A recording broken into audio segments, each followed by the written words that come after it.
Hello, I'm Sue and welcome to my channel. Today we're going to talk about sketchbooks because it can be quite a daunting decision deciding which sketchbook to get. So I wanted to show you the ones that I have and talk about the advantages and disadvantages. Now, some of the things you might want to think about when you're deciding on a sketchbook are whether you want it to be very portable, in which case do you want it to be sort of A5 size or smaller again, so that you can put them in your handbag, for example. Or if you want to be doing large spreads, you might want an A4 sketchbook. You might want to go for something that has a spiral bound, so that you can just rip the pages out and they can lie quite flat. Ew.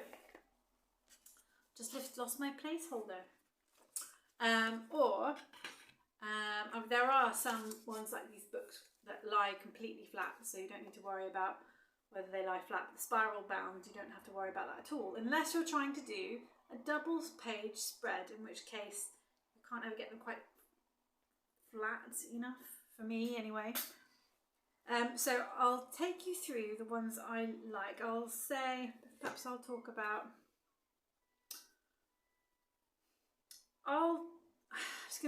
I'll go through my least favourite first, but that's not the case, because I like all of them for different reasons.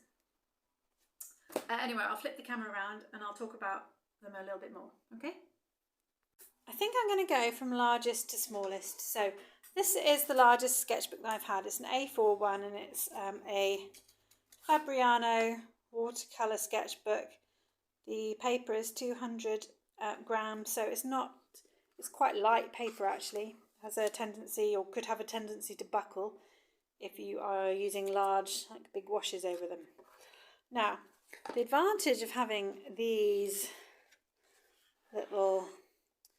kind of a sketchbook is that you can have a multiple image spread. So it can produce quite a little design. Let's say this was my little trip in Trentino, so I did, every day I would draw something and I would write something about my trip. Sometimes I'd write more, sometimes I'd write less, but having an A4 page like this, it enables you to write more, whereas if you've got quite a small sketchbook, that's not the case. You find you can't really write so much unless you use a page up for it. It does lie quite flat. Let's see. So it lies quite flat, but never brilliantly. So if you could do a double page spread, that would look quite nice. But you might find it a bit of a struggle here, and that's the disadvantage of having these books, because they never lie quite flat. Now, similarly, I have an A5 version. Now, that A4 one I bought, but I didn't often take it around with me because it was a hassle, because it was too big. This sketchbook is a C. White of Brighton sketchbook. So again, I used it to do a little bit of painting, and I would do a little bit of writing on the same sketchbook, and it was just a really nice way of recording my travels. So this lies really nicely in flat. This does lie nicely. Yeah, I recommend C. White of Brighton for that. So again, I would use it not just as a way of recording my sort of images and things, but I'd use it as a way of recording my journey. So that's an A5 one. It was quite good, fits in the bag, lies flat, nice quality paper. The other one, I don't recommend this. I don't personally like spiral bound books, because also they stick out like that. You drop them and the spirals will come off. I couldn't find a nice one with a decent bit here. However, having said that, I would recommend paper like this when you're just doing little practices. But let's see, I did start off using this as a like as a sort of a sketchbook diary. Let's see if I find something that I actually quite like. I did mark the pages. I generally use this as a sort of a portrait book as well, but I do have some landscape ones. The advantage is they lie completely flat. If you're completely horrified by one of the pages, that you can rip them out. It's a nice sketchbook for doing the practicing, but I like the fact that you can't rip out pages of these book type ones.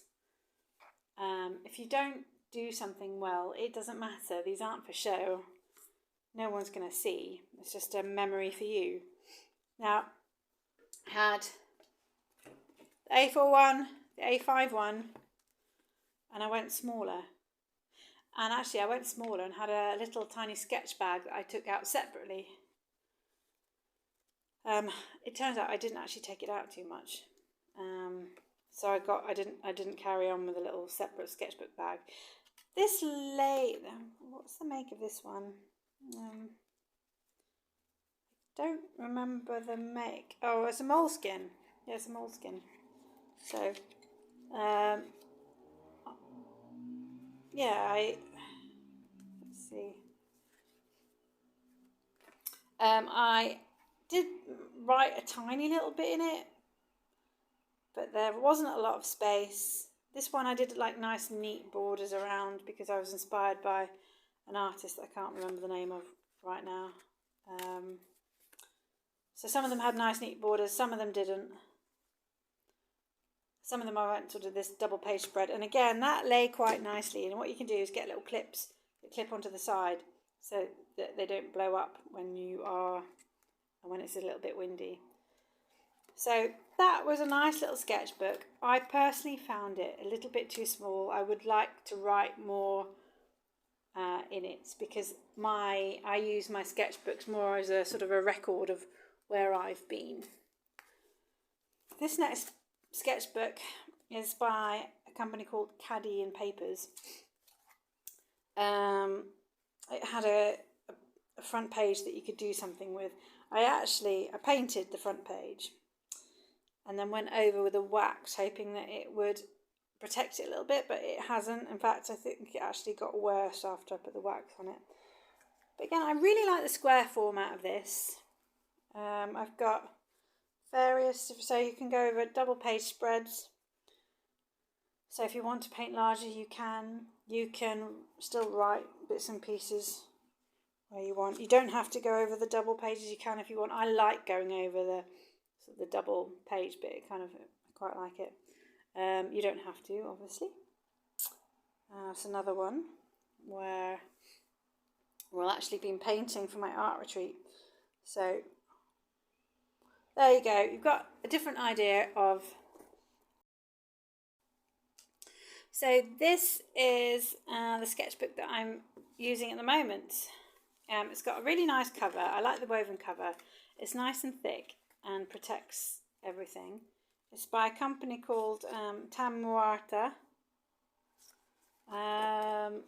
This is another one that I have yet to open. I like the sketchbook. I mean, it's nice and small enough to fit into my handbag. I like that I can use, and I often do use a double page spread.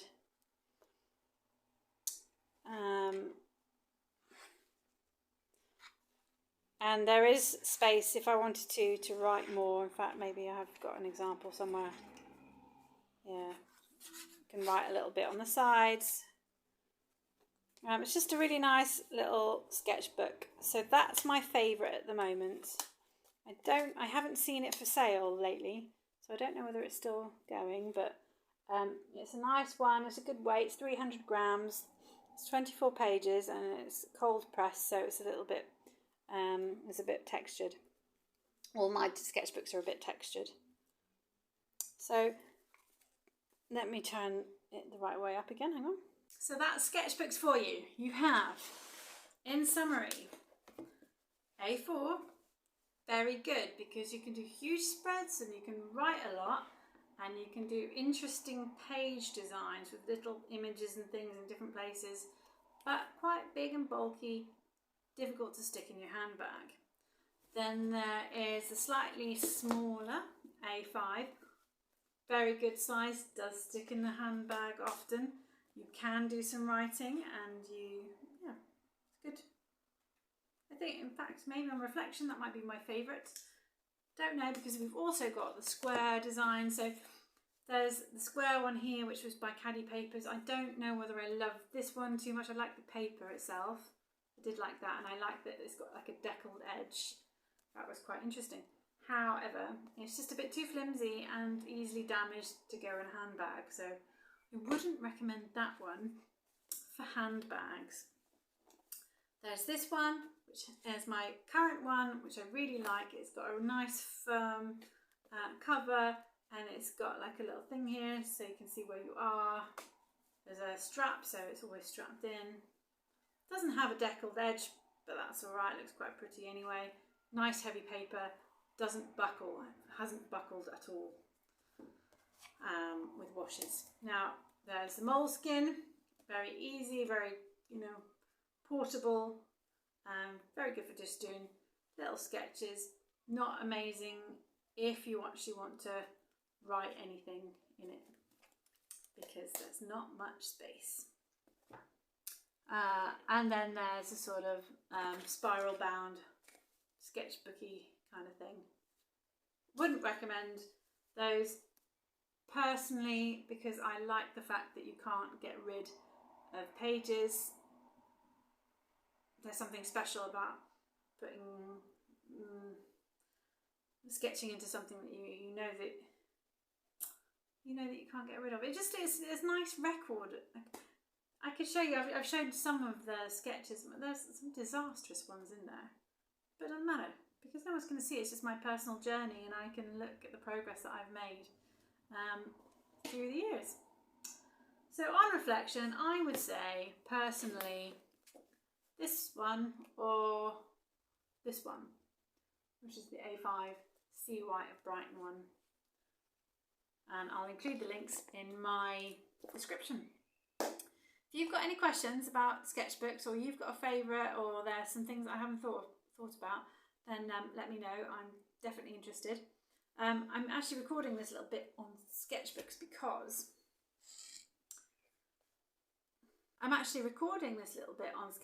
because I am running an art retreat in Italy, and it's called Sketchbook Italia, where we will be drawing. We'll be sketching in the morning. We're doing some practice sketches, so learning perspective, how to draw buildings, how to draw people, flowers, landscapes, you name it. We'll practice in the morning, and then we'll do an excursion in the afternoon where we'll put our practice into practice.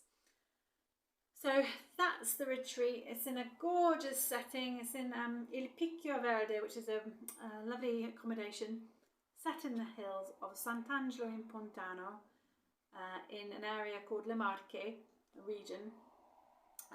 So it's sort of on the calf of Italy's boot. It's very nice, set in the rolling hills. So you've got sea one side, mountains on the other side, crystal clear lakes, access to beautiful beaches. It's stunning. So I'm really looking forward to it. We've got our first Sketchbook Italia retreat this June, and we've already got places booked up for next year. So there's only 4 spaces left, possibly only 2 now. We'll see how we get on. If you are interested, then pop along to my website. I'll put the link in the description, www.suecooperartist.com, and I've got some information about the art retreat there.